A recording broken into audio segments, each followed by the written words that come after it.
আমি বলে দিচ্ছি। একটা শিয়াল ছিল, ও ভীষণ, ওর নাম কি? ওর নাম হলো জ্যাকেল।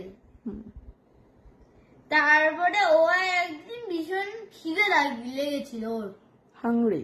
হ্যাঁ, তারপরে ও খুঁজতে খুঁজতে একটা ভিলেজের জায়গায় চলে গেছিল, একটা গ্রামে চলে গেছিল। তারপরে খুঁজতে খুঁজতে ওই কিছু কুকুর তাড়া করেছিল। তারপরে ও দৌড়াতে দৌড়াতে গিয়ে একটা ওয়াশারম্যানের বাড়িতে গিয়ে পড়েছিল। তারপরে একটা ভাট ছিল ওই জায়গাটাতে, সেই জায়গায় ব্লু পুরো রং ছিল। তারপরে ও ওইটাতে জাম্প করে, তারপরে ওর চেহারা পুরো নীলে ভর্তি হয়ে যায়, ব্লু কালার হয়ে যায়। তারপরে ও যেটা বুঝতে পারে না।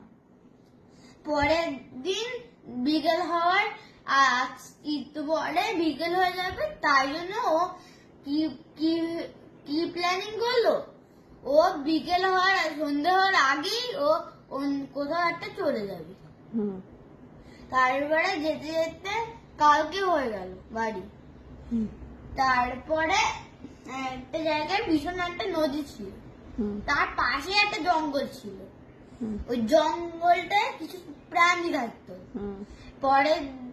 তারপরে অ্যানিমালস থাকতো। পরে ও দেখলো কি ওর চেহারাটা পুরো নীল হয়ে গেছে। অ্যানিমালস গুলো দেখলো নাকি ওই দেখলো? ওই দেখলো। কোথায়, জলের মধ্যে? হ্যাঁ। তা দেখলো কি যে ওর চেহারা পুরো নীল হয়ে গেছে। পরে ও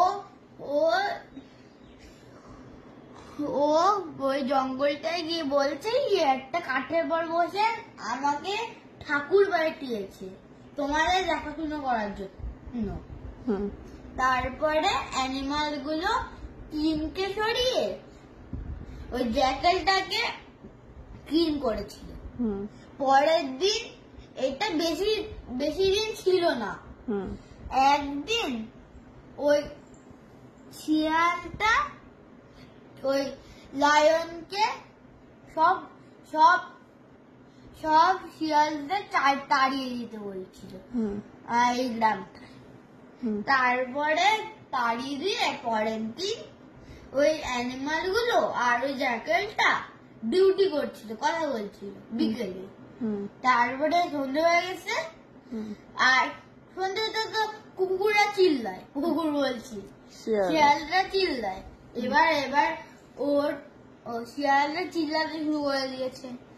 এখন ওর ভয় লাগছে, কি করবে। তারপরে ও ভেবে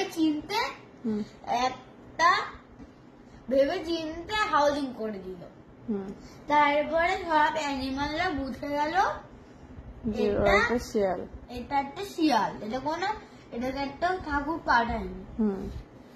নমস্কার।